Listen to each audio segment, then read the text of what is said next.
What's up, guys? Today I'm going to show you real quick how to mount some beadlock rims. These are the Gmade beadlocks. There's the number there. Check those out. Pretty popular set.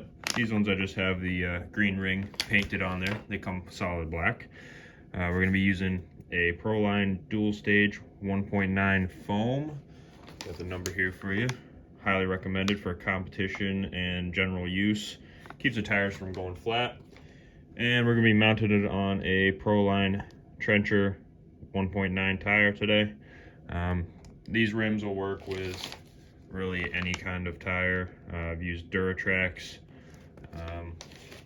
Proline, J-Concepts, RC 4-wheel drive, quite a lot of them. So first thing you're going to do is take the old, or I guess it's new, foam out of the new tire. We're not going to be using this. Just pull it right out. Keep them aside and maybe use them for a future project. And this new foam, don't really be scared. You can kind of pinch it in half here. And you just gotta kind of work it in the tire. There's really no easy way to get it in there. Don't be scared. You're not gonna break it.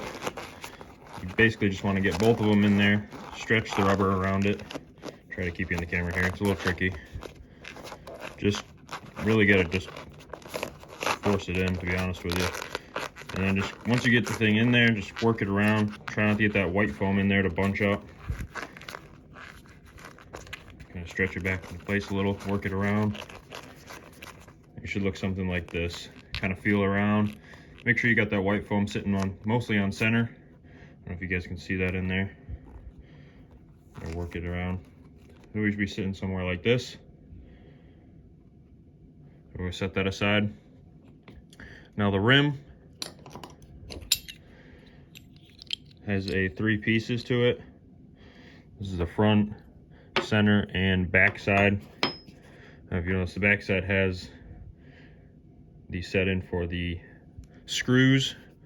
So when you get the rims, they come with a little bag of hardware here. We're gonna open that up real quick. So get that dumped out here. So they give you these longer screws. These are to help you start the rim.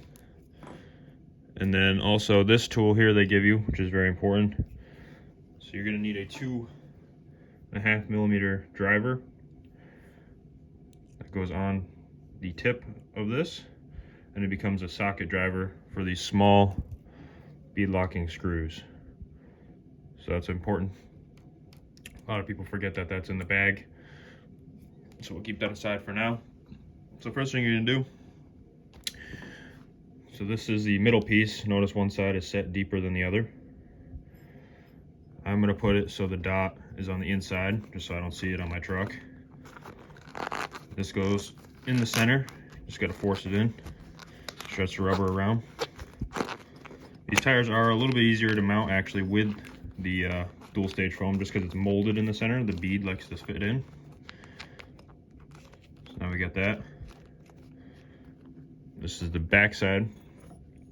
So you kind of want to try to line up these holes best you can.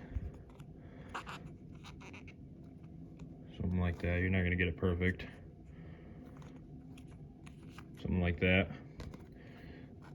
Kind of hold it in place, flip it over. Now we got to line the front side up with those holes best as we can. Again, you're not going to get it perfect, but it'll come together. You can kind of get them lined up there. Now this is the hardest part, is getting the first screw started. Try the best I can on camera here. So you're gonna take that longer screw, try to find a hole, wiggle it through, and try to get it to come through the back side while keeping everything in place. So it kind of came through there, if you can see. But we want to make sure the bead stays in the rim here.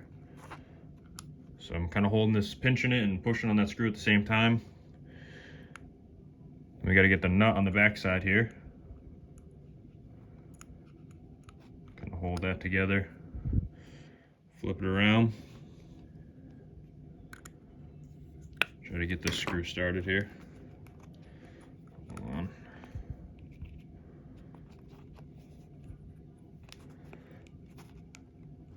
Gonna need to grab a 2 millimeter wrench for this screw here. Alright, so I got a 2mm. Just want to get that screw started. Watch that it doesn't cross thread in the nut in the back here. But it grabbed. And then once you feel some pressure on it, I just kind of stop. Get my wrench back. Now at this point, you kind of want to go around and make sure the bead is seated properly. You can see here, this part is right, but this part is too far in. So I usually just go around the tire, give it a little pull. You don't want to pull too much here, just enough to get the bead to sit right. So now you can see all the way around, it's pretty uniform. Same with the back side. I got it popping out a little bit over here. Again, don't pull it too hard, you'll pull it right out and have to pull that screw back out. Alright, so we get that one set. Now we're going to put that second starter screw in. Do it directly opposite. Might have to wiggle it a little bit to get it to go through. Look on the back side. You gotta see, you gotta push on it a little bit. There we go. Once you get these two in, the other ones are fairly easy.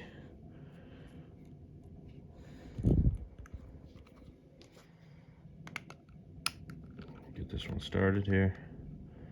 Again, watch that screw, see how it started to go in crooked. So you don't want to do that. Just a kind of a patience game with this. These two screws are the hardest part. Kind of holding that screw in my thumb, tightening it down. Start to feel some pressure on it. Make sure the bead's staying in. Now I'm just going to go back and forth on these two screws fairly evenly, so one side doesn't end up going in crooked. Going back and forth. Keep an eye on the bead. Make sure it's staying in place.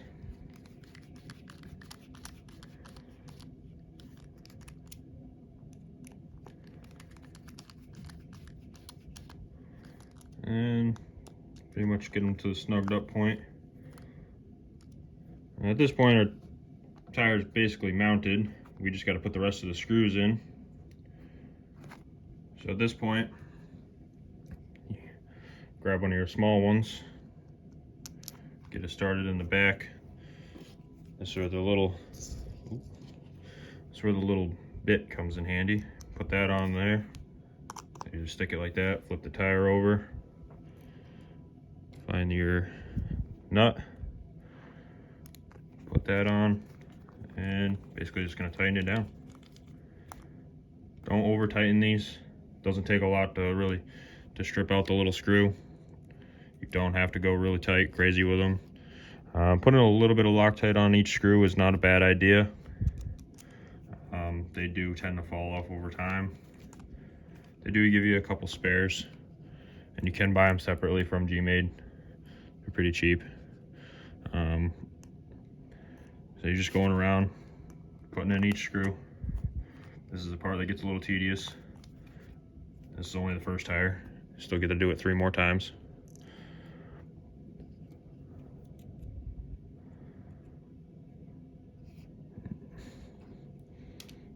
Little nuts they don't like to go in the hole straight, so I usually just kind of get them started, like, see it's in there crooked, but when you come through with the screw on the other side, it kind of tends to straighten it out. So don't try to just sit there and get it to fall in perfectly, because you're going to be at it forever. Now we got 4 of those in. We can take out the 2 long ones. When I'm backing these out, I try to keep a little pressure on the back side, so the nut doesn't just fall all over the floor. And we can keep the nut in place. We can just pull it out. Oops. Pull it out and just come right back in with the one we want. Tighten it down. And just a lot of rinse and repeat with beadlocks. Back it out. I'm just keeping pressure on the screw so it comes out the front side. The nut doesn't fall right out the back. So the nut's still in place. Save those screws because you're gonna need them for the rest of these. It's probably a good idea just to hang on to all these little tools. You probably end up with more beadlocks in the future. Tighten it down, and she's mounted. Just go check all these screws. I usually do it in a star pattern, like a real car.